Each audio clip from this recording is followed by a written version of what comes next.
Hey guys, and welcome to How to Guide.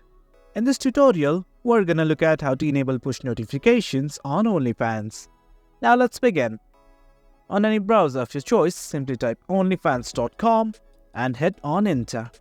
Do log in if you already have not. As you can see, I have already logged in, and this is the homepage of Onlyfans.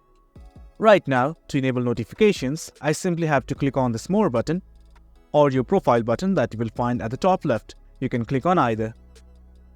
And from here, let's go to Settings. And now here is the Settings tab where you will find your profile settings, account settings, privacy and safety, and notifications. Right here, if you scroll over to the preferences, you will find something called as email notifications. Let's click on it. Well, as you can see, the email notifications are turned off. Simply toggle on this button. And there you have it. That's how you enable email notifications. You can also enable this monthly newsletter.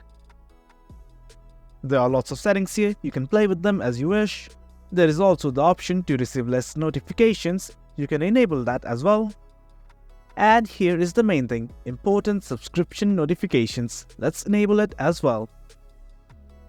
And guys, that's it. That's how you enable email notifications. If you guys found this video informative, and for more content like this, do remember to hit like, share and subscribe. Thank you.